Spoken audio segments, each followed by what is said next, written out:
जैसे हम वेदों को वेद कहते हैं अपनी लोकल लैंग्वेज में, तो ऐसे ही कबीर को कबीर कहने लग गया। देव माने परमात्मा, हम साहब कह देते कबीर साहब।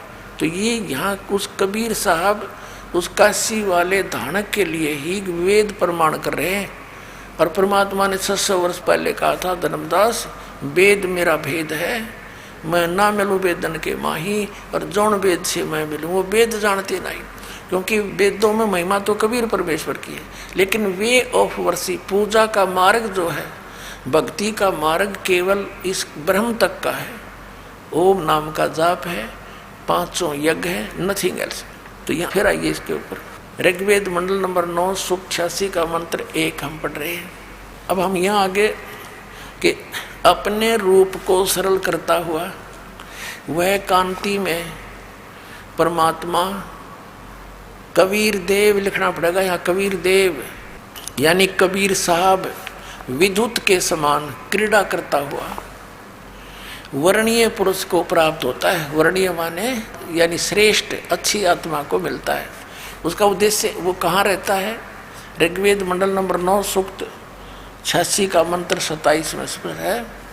वो प्रकाश पुंज परमात्मा, जो परमात्मा ध्युलोक के तीसरे पृष्ठ पर विराजमान है, वहाँ रहता है तीसरे पृष्ठ पर।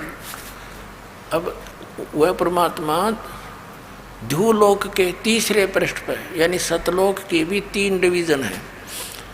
जैसे दिल्ली हमारा राजधानी है, लेकिन एक बाह्य दिल्ली है, एक फिर अन्य सराउंडिंग बाजार वगैरह है, फिर एक राजधानी है। ऐसे उस तीसरे स्थान पर परमात्मा की राजधानी है, बाकी उसकी सृष्टि वहाँ पर अलग से। अब देखना ऋग्वेद मंडल नंबर 9 सूक्त 82 और मंत्र नंबर 1 में, जो सर्व उत्पादक प्रभु यानी सबकी उत्पत्ति करने वाला परमात्मा, प्रकाश रूप, सद्गुणों की वृष्टि करने वाला, पापों का नाश करने वाला, हरण करने वाला, वह राजा के समान। अब देखो 269 पर पढ़ रहे हैं हम, आगे 270 पर चलेंगे। 270 पर आ गया। राजा के समान दर्शनीय है, देखण जोगा है, साकार है, मनुष्य दृश्य है।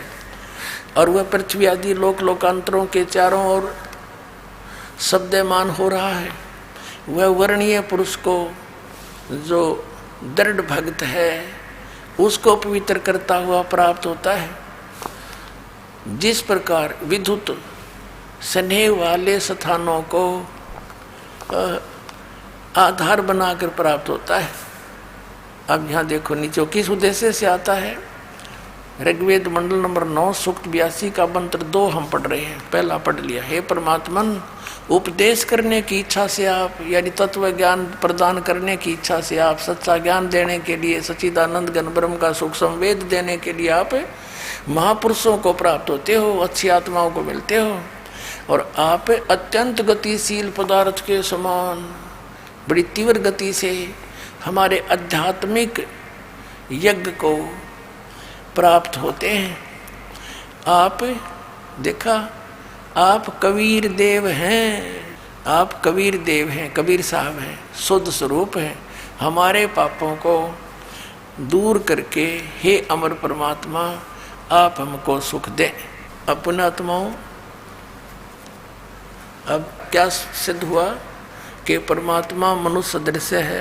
पवित्र वेदों ने बता कि वो परमात्मा ध्युलोक के तीसरे पृष्ठ पर, यानी ऊपर तेजो में, ध्युलोक माने तेजो में लोक में वो परमात्मा विराजमान है। और मनुष्य दृश्य है, राजा के समान दर्शनीय है, वहाँ से चलकर आता है, अच्छी आत्माओं को मिलता है। तो ये लीला करी किसने है? परमेश्वर कबीर साहब ने, काशी वाले दानक परमात्मा ने, काशी वाले जुल्हे ने की। तो who is God? Kabir is God. अपना तुम ये कंसेप्ट क्लियर हुआ, परमात्मा सह शरीर है। अपना आत्मा वेदों में यहाँ तक लिखा है कि उसको बंदी छोड़ कहते हैं। वो कबीर बंदी छोड़ है। देखना ये यजुर्वेद, ये वही यजुर्वेद है महर्षि दानव सरस्वती द्वारा अनुवादित। प्रकाशक है सार्वदेशिक आर्य प्रतिनिधि सभा 2/5 महर्षि दान बदान। नई दिल्ली। ये महर्षि दयानंद सरस्वती कृत, ये वहीं से प्रकाशित है। अब इसके अध्याय नंबर 5 के और श्लोक नंबर 32 को आपको दिखाते हैं।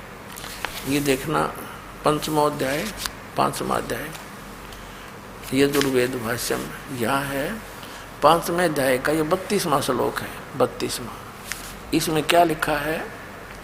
उसी असी कबीर अंगारी असी, इसको कबीर कहो, कबीर कहो, कबीर अंगारी असी बम्भारी असी, बम्भारी अवसुर असी, दोषवान सुधन्यो असी।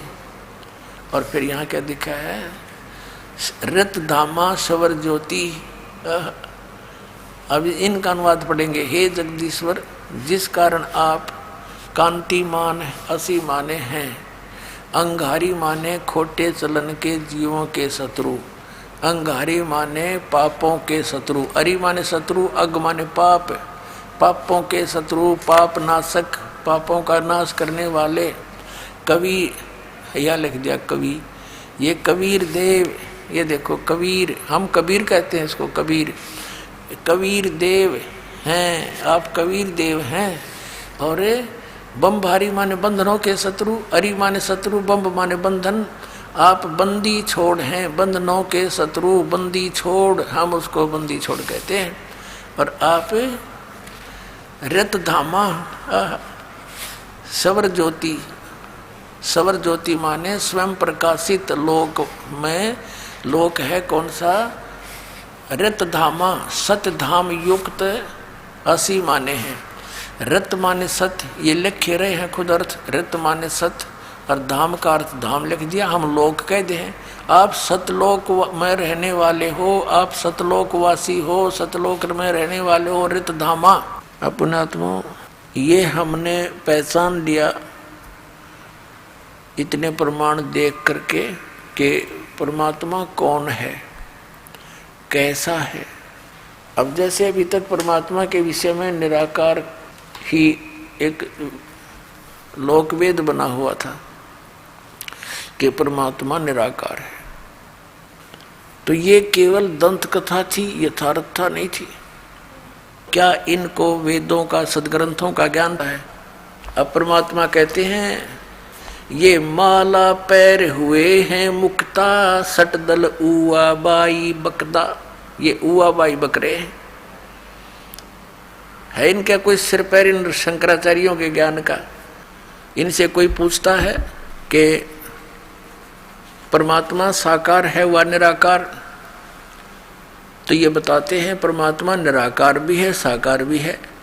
अरे भले आदमी, तुमने वेद पढ़े, फिर इनको वेदों का कख भी पता नहीं। यदि ये वेदों से परिचित होते, क्या शब्द बोलते कि परमात्मा निराकार है? कहते हैं वो से तो निराकार है, यहाँ आता है ना, प्रकट होता है जन्म लेकर, जैसे राम श्री कृष्ण विष्णु को कहते हैं ये परब्रह्म के अवतार हैं, ये तो वो साकार है। अरे वेद बताते हैं वो साकार है, परमात्मा नर आकार है, मनुष्य दृश्य सतलोक में रहता है। तो क्या इन आचार्यों को, शंकराचार्यों को वेद ज्ञान था? इनको पुराणों का ज्ञान नहीं, वेद तो बहुत दूर की बातें हैं। तो परमात्मा कहा करते, निरंजन धन तेरा दरबार, निरंजन धन तेरा दरबार, जहाँ पर तनिक ना न्याय विचार, पाखंडी की पूजा जग में, संत को कहें लबाड़, पाखंडी की पूजा जग में, संत को कहें लबाड़, अज्ञानी को परम विवेकी, ज्ञानी को मूड गंवार, निरंजन धन तेरा दरबार, निरंजन धन तेरा दरबार, जहाँ पर तनिक न न्याय विचार,